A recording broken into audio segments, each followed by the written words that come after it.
Marvel Studios executive producer Grant Curtis talks a little bit about the future of Moon Knight and his next appearances, and he teases that the next time we see him, there's going to be one change that becomes a little bit more prominent as the stakes get higher, and this is going to be the use of the healing factor.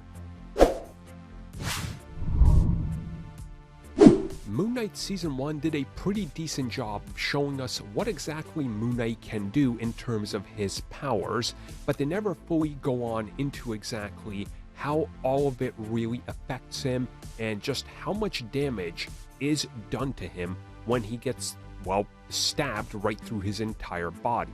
Again, we saw that he has a healing factor, but they kind of just move past it very quickly once the scene is over, so we really never find out more.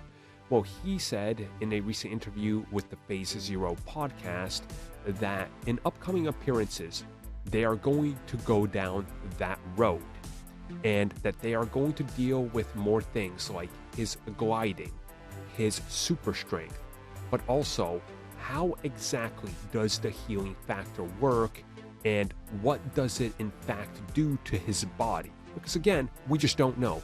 We saw him literally get impaled, and then the thing comes out and suddenly he's healed. Is there a curse? Does he have an actual healing factor? Like, what are we missing here? We don't see it, right? Well, it sounds like we're actually going to get a little bit more into that. I'm going to guess they're just going to explain it in simple dialogue, and we're kind of going to understand it. It's not like Wolverine, where you have to really show it and his skin healing and all that. I'm guessing the Egyptian way that they're going to tie it into this is going to be a little bit more simpler and quickly mention it and move past it, but I do appreciate that they're going to do that. And he talked about how they're going to approach different elements of his powers and really trying to explain how and why the things work the way that they do and how they relate to who he is. So again, to me, it sounds like, and again, I could be wrong, but it sounds like they're definitely saying, once we get back to more Moon Knight, we are going to explain more, don't worry. And I know some people are going to sit here and say, well, they should have done that in Season 1. And I can agree to a degree. But again, we still don't know everything about Moon Knight. We've barely had anything with Jake, the third personality. We've barely had anything in regards to what happened during that entire time from when he got the powers to really when we catch up with him. There's a lot of blanks in there that they're slowly going to have to fill in and kind of, explain more. And I do think in due time we're going to get the bigger picture, but it's going to be one that plays out real slow across multiple projects. And I'm okay with that. Take your time, tell stories, and get to it. We don't have to have it all dumped at us at once.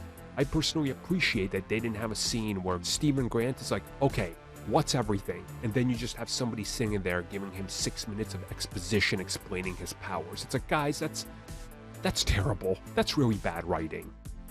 They do this to a pretty big degree in Eternals, like 3 times. They just stop the movie and they're like, let us dump exposition and plot and history. And you're like, this is kind of bad. This is bad writing. We didn't need that here, so explore it in the future.